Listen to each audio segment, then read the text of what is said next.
안녕하세요. 잡시광입니다.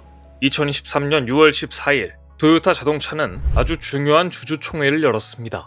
일본 아이치현 도요타시 본사에서 개최한 이번 주주총회에서 도요타는 새 회장을 선출하고 사토고지 사장을 포함한 10명을 이사로 선임했습니다.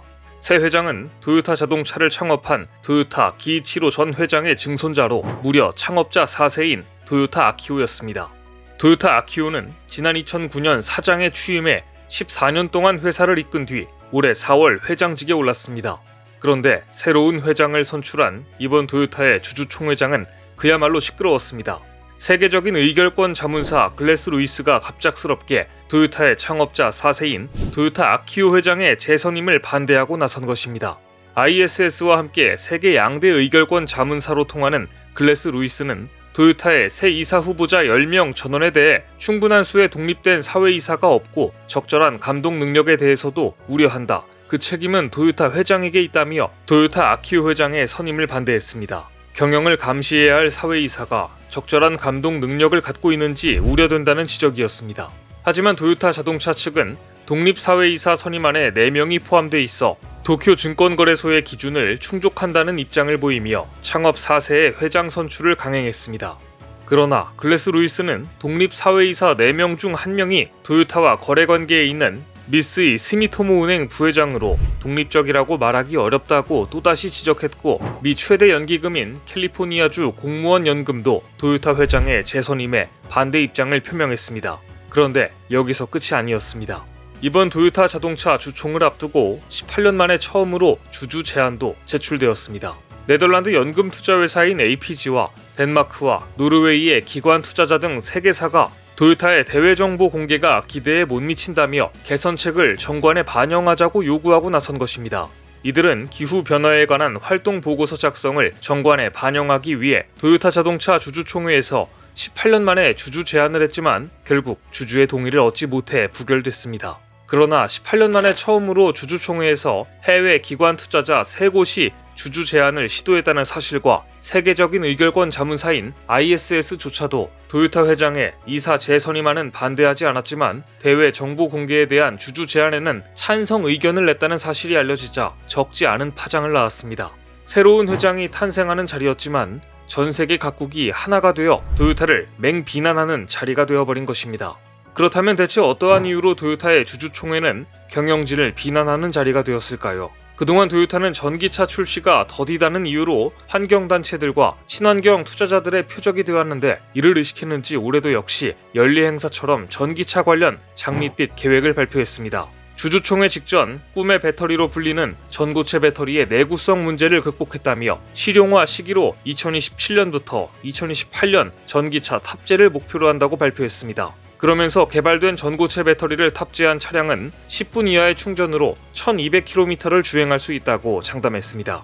미사 여구를 제외하면 결국 2028년은 되어야 전고체 배터리를 양산할 수 있을 것이라고 발표한 것입니다. 그런데 시장의 반응은 차가웠습니다. 여기에도 이유가 있습니다.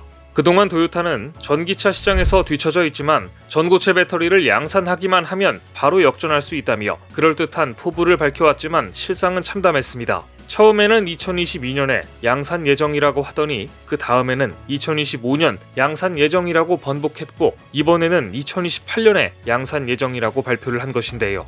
1년에 3년씩 양산 일정이 늦어지는 것인데 이 페이스라면 도요타 전고체 배터리는 영원히 만나볼 수 없습니다. 말이 양산 계획이지 그냥 개발을 못하고 있는 것입니다. 오죽하면 업계에서는 도요타를 두고 양치기 소년이라 비웃고 있습니다. 전고체 배터리는 양극과 음극 사이에서 이온을 전달하는 전해질이 액체가 아닌 고체로 대체된 차세대 배터리로서 리튬 이온 배터리에 비해 에너지 밀도가 높아 누가 먼저 이를 양산하느냐에 따라 세계 배터리 업계의 판도가 뒤집힐 것이라는 말이 있을 정도로 꿈의 배터리로 여겨집니다. 그동안 도요타는 자신들은 전고체 배터리와 관련한 특허만 1000개 이상 보유하고 있다고 자신감을 표하면서 미국 미시건주에 있는 연구개발 거점에 638억 원을 투자해 전기차용 배터리 시험시설을 마련했고 전고체 배터리의 내구성 문제를 극복했다고 밝혔습니다. 하지만 올해 발표에서도 양산 시점은 또다시 2028년으로 늦어졌으니 양치기 소년이라는 별명이 붙은 것입니다. 그렇다면 과연 꿈의 배터리라 불리는 전고체 배터리 양산은 누가 먼저 시작할까요? 지금까지 한국 기업들이 2차 전지의 주도권을 잡았던 것처럼 전고체 배터리 기술도 우리나라 기업들이 주도권을 잡을 가능성이 매우 높아졌습니다. 도요타가 양산 시점을 계속 늦추면서 시장의 신뢰를 잃은 것과는 대조적으로 삼성 SDI는 2027년 양산한다 라는 계획을 발표한 이래 지금까지 번복 없이 꾸준한 기술 개발을 진행하고 있습니다. 도요타가 가장 최근 발표한 양산 목표라면 이미 삼성 SDI가 앞서게 됩니다. 특히 삼성 SDI는 전고체 배터리 개발에 있어 도요타와 다른 개발 방향을 취하고 있다는 점이 주목됩니다. 가장 눈에 띄는 점은 개발에 이용된 전해질의 종류에서 차이가 난다는 점입니다. 도요타와 삼성 SDI 특허에서 전해질에 관련된 내용을 살펴보면 두 기업 모두 황화물계 전해질을 사용했습니다. 하지만 도요타는 황화물계 전해질 중에서 LPS 계열의 물질을 사용한 반면 삼성 SDI는 아지로다이트 계열의 물질을 사용하고 있습니다.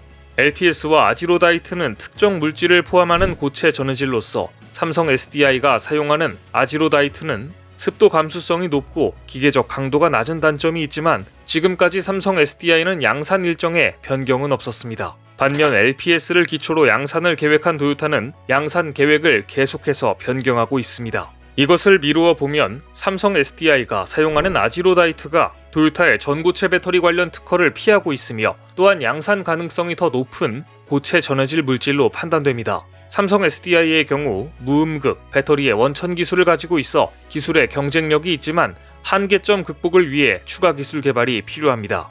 최근 등록한 특허를 보면 고체 전해질에 산소, 브롬 및 아이오딘을 추가하여 수분 안정성을 증가시키는 기술적 움직임을 엿볼 수 있습니다. 도요타의 경우 이번 발표에서 전고체 배터리 내구성 문제를 극복했다고 밝혔는데 도요타가 말하는 내구성은 물리적 내구성과 배터리의 충방전 능력을 포함하는 개념이었는데요. 과연 어느 정도 문제점을 극복했는지가 관건입니다. 과연 무음극 배터리의 원천 기술을 가지고 있는 삼성 SDI와 전고체 배터리 개발에 모든 것을 걸고 있는 도요타 중에서 어느 기업이 전고체 배터리의 패권을 가져갈까요? 지금으로서는 삼성 SDI의 2027년 양산 시작이라는 목표가 가장 현실적으로 보입니다.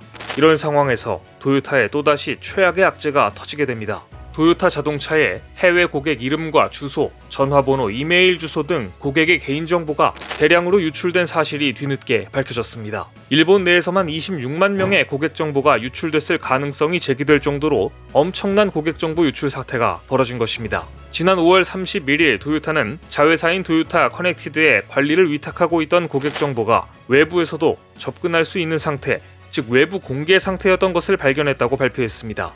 게다가 이런 사실을 8년 동안이나 몰랐다고 발표했는데 글로벌 자동차 회사가 맞는지 의심스럽습니다. 해외 고객 정보 유출 가능성이 있는 곳은 아시아와 오세아니아 지역으로 2016년 10월부터 이달까지 데이터가 외부에 공개된 상태였다고 하는데요. 고객의 차량 식별 번호는 물론 등록번호 등도 접근 가능했다고 합니다.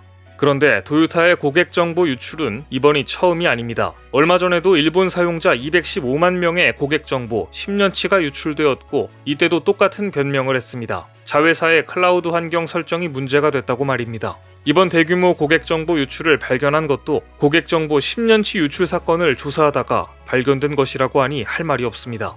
이 정도면 그냥 도요타의 고객 정보는 만천하에 공개되어 있는 것이라고 생각하면 될 듯 싶습니다. 도요타가 진정 글로벌 기업이라면 전고체 배터리가 문제가 아니라 고객의 개인정보부터 소중히 여기는 기본부터 지켜야 하지 않을까 싶습니다. 오늘 준비한 소식은 여기까지입니다. 댓글을 통한 여러분들의 많은 의견 기다리겠습니다. 시청해주셔서 감사합니다.